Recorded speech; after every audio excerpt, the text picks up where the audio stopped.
حضرت فاطمہ کی توہین کی گئی، ان کے گھر کو جلایا گیا۔ اگر یہ مان لیا جائے تو اب سوال پیدا ہوتا ہے کہ جب فاطمہ کی توہین ہو رہی تھی، فاطمہ کا گھر گرایا جا رہا تھا، تو سوال پیدا ہوتا ہے شیر خدا کہاں تھے؟ بہادر حیدر کرار کہاں تھے؟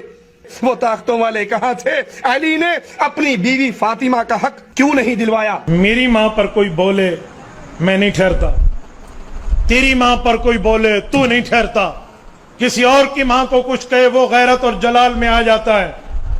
تو حسنین کریمین کی غیرت پر کیا سمجھتا ہے کہ نعوذ باللہ انہوں نے کچھ نہیں کہا ہوگا؟ پھر کہا ہے تو پھر دکھاؤ۔ علی جو المرتضی رضی اللہ عنہ کے بارے میں تو کہتا ہے ان کے پاس ذوالفقار تھی، اگر دروازہ بیوی پہ گر گیا تھا تو وہ ذوالفقار کہاں تھی؟ جتنی بھی جنگیں تھی مولا کی وہ 1 by 1 تھی، لیکن اگر پورا مکہ مدینہ علی کے خلاف ہو جائے اور مولا تک و تنہا، جب امام نے کہا تھا کون ہے جو علی کا ساتھ دے تو علی تلوار اٹھانے کے 4 لوگ مسجد میں مولا کے پاس گئے، 4 لوگ۔ امام نے کہا میں 4 لوگوں سے جنگ کیسے لڑوں گا؟ جنگ صفین میں اگر 1 مین شو کرنا ہوتا تو مولا پورا لشکر کیوں لے کر جا رہے ہیں؟ امام فرماتا لوگوں کا ساتھ نہیں، میں جنگ کیسے لڑوں گا؟ اصل ہے امامت کا ساتھ دینا، ورنہ مولا علی تو کیا پروردگار عالم اگر چاہے تو کیا فرعون کے لشکر کو نہیں الٹ سکتا تھا؟ خدا چاہے تو آج سارے فرعونوں کو ختم نہیں کر سکتا۔ بھائی اللہ کو 1 مین شو نہیں کرنا، اسے دنیا میں اگر فتح چاہیے تو لوگ لڑیں اپنی فلاح و بہبود کے لیے۔ اس وقت بہترین کام یہ تھا کہ لوگوں کا اصلی چہرہ دکھایا جائے، اور وہ چہرہ دکھانے کے لیے بیسٹ آپشن تھا کہ جناب سیدہ دروازے پر جائے، تاکہ تاریخ میں آنے والوں کو پتا چلے انہوں نے نبی کی بیٹی کا بھی احترام نہیں کیا۔ اگرچہ اہل حدیث اور غلام عثمان ظہیری اس روایتوں کو صحیح سمجھتے ہیں اور الٹا وہ تعویل کرتے ہیں کہ اس میں تو حضرت فاطمہ کی بڑی شان بیان ہو رہی ہے کہ بھئی خلافت کے لیے مشورے حضرت فاطمہ کے گھر ہوتے تھے، تو جا کے حضرت عمر نے دھمکی لگائی۔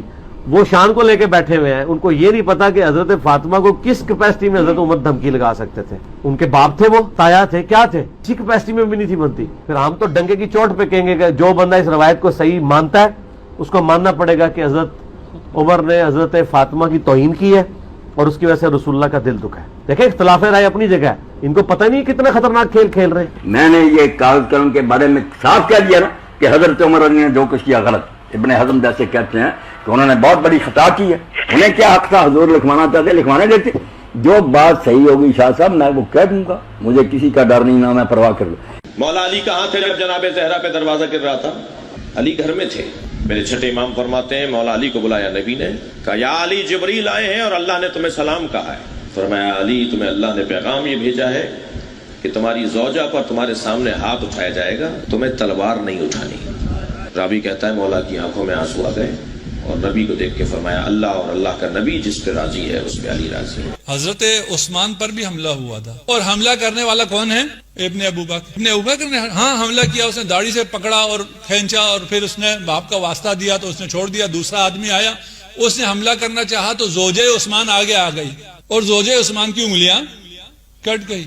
اچھا، آپ کی بیوی پر حملہ ہو رہا ہے، انگلیاں کاٹی جا رہی ہیں، مارا جا رہا ہے، کیا ہو گیا تھا عثمان کی غیرت؟ آپ ہمیں کہتے ہیں نا، تو کیا ہو گیا تھا؟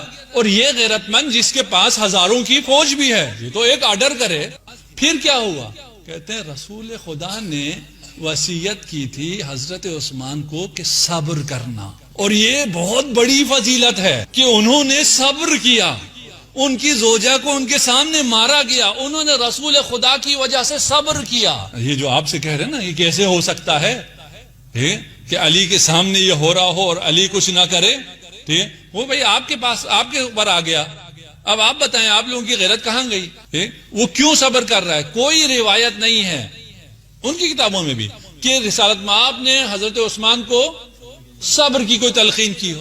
ہم آپ کو شیعہ سنی دونوں کتابوں سے روایت لا کے دے دیں گے جہاں رسالت مآب نے علی ابن ابی طالب کو صبر کی تلقین کی ہے۔ اگر سیدہ کائنات پر اتنا بڑا حملہ ہو رہا ہو تو کیا غیرت علی مرتضی گوارا کرتی ہے بیٹھ کے گھر میں تماشا دیکھتے رہیں؟ اس پورے واقعہ میں مولا علی شیر خدا کہاں گئے؟ ہے جو کلمہ گو ہیں وہ اصحاب جو رسول خدا جب وضو فرمایا کرتے تھے تو وضو کا پانی زمین پر گرنے نہیں دیتے تھے، اس کی بیٹی سے ان کی رحلت کے فوراً بعد یہ ستم اور یہ سلوک ہو، یہ ممکن ہی نہیں ہے۔ اگر کچھ نے کیا تو باقی خاموش رہیں، یہ بھی ممکن نہیں ہے، یہ نہیں ہو سکتا۔ ہم بھی یہی کہتے ہیں کہ یہ نہیں ہو سکتا۔ یہ کیسے ہو سکتا ہے؟ یہ کیسے کلمہ گو ہیں؟ لیکن ایسا ہوا ہے، اسی بات کا تو رونا ہے۔ آیا یہ نقل نہیں ہوا؟ تاریخی کتابوں میں یہ واقعات نہیں آئے؟ تاریخی کتابوں میں درج ہیں۔ جناب سیدہ کا خطبہ عیناً یہ موجود ہے، فریقین میں موجود، سنی شیعہ دونوں نے اسے نقل کیا ہے۔ آپ کہتے ہیں یہ نہیں ہو سکتا، اس سے پہلے بھی کبھی ایسا نہیں ہوا۔ تمام امتوں میں یہ کام ہوا ہے۔ بنی اسرائیل کو ویژول معجزات ملے تھے، ان ویژول تمام معجزات کو دیکھنے کے بعد جب حضرت موسیٰ 30 دن کے لیے گئے، 30 دن بعد واپس نہیں آئے، 31واں دن 32واں دن یہ سب کے سب مشرک ہو گئے، گوسالہ پرست ہو گئے۔ حضرت موسیٰ کے سارے اصحاب یہ سارے معجزات دیکھنے کے بعد کیسے ہو سکتا ہے؟ نہیں ہو سکتا، لیکن ہوا ہے۔